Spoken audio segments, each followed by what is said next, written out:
കുഞ്ഞുണ്ണി മാഷ് മലയാളത്തിലെ ആധുനിക കവികളിലൊരാളാണ് അതിയാരത്ത് വീട്ടിൽ കുഞ്ഞുണ്ണി മാഷ്. ചേളാരി ഹൈസ്കൂളിൽ അധ്യാപകനായി തൻ്റെ ഔദ്യോഗിക ജീവിതം ആരംഭിച്ച കുഞ്ഞുണ്ണി മാഷ് ജീവിതത്തിൻ്റെ ഭൂരിഭാഗവും കോഴിക്കോടാണ് ചെലവഴിച്ചത്. 1982 അധ്യാപന രംഗത്ത് നിന്ന് വിരമിച്ച് സ്വദേശമായ വലപ്പാട്ടേക്ക് തിരിച്ചു പോന്നു. കുഞ്ചൻ നമ്പ്യാരുടെ തുള്ളൽ കൃതികൾ ആദ്യകാലത്ത് അദ്ദേഹത്തെ ഏറെ സ്വാധീനിച്ചിരുന്നു. സരളമായ വാക്കുകളിലൂടെ ഗഹനമായ ആശയം അദ്ദേഹം ആസ്വാദകരിലേക്ക് എത്തിച്ചിരുന്നു. ഭാഷാശുദ്ധി കുഞ്ഞുണ്ണി മാഷുടെ പ്രധാനപ്പെട്ട പരിഗണനയായിരുന്നു. ബാലസാഹിത്യം അദ്ദേഹത്തിൻ്റെ പ്രിയപ്പെട്ട പ്രവർത്തന രംഗവുമായിരുന്നു. മാതൃഭൂമി ആഴ്ചപ്പതിപ്പിൻ്റെ ബാലപംക്തിയിൽ കുട്ടേട്ടൻ എന്ന പേരിൽ എഴുതിയിരുന്നു.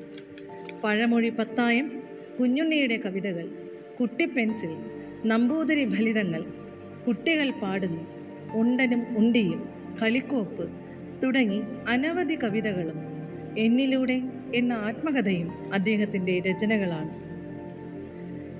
കുഞ്ഞുണ്ണി മാഷിൻ്റെ തറവാടായ അതിയാരത്ത് വീടിനോട് ചേർന്ന് നിർമ്മിച്ച സ്മാരകത്തിലൂടെ മലയാള കാവ്യലോകം അദ്ദേഹത്തിന് ആദരം സമർപ്പിക്കുന്നു.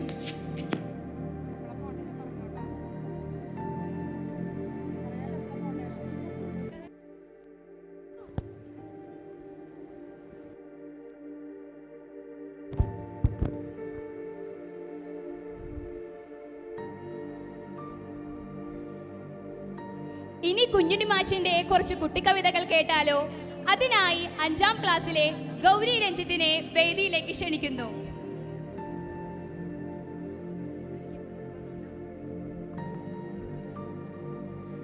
വെട്ടം വെട്ടം പൊൻവെട്ടം, കിഴക്കുദിക്കും പൊൻവെട്ടം, വെട്ടം വെട്ടം പൊൻവെട്ടം, അർക്കനുണർത്തും പൊൻവെട്ടം, വെട്ടം വെട്ടം പൊൻവെട്ടം, നിത്യവുമെത്തും പൊൻവെട്ടം, വെട്ടം വെട്ടം പൊൻവെട്ടം, ഏഴഴകുള്ളൊരു പൊൻവെട്ടം.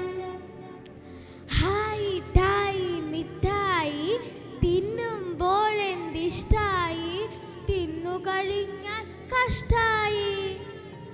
വായിച്ചാലും വളരും, വായിച്ചില്ലേലും വളരും, വായിച്ചാൽ വിളയും, വായിച്ചില്ലേൽ വളയും.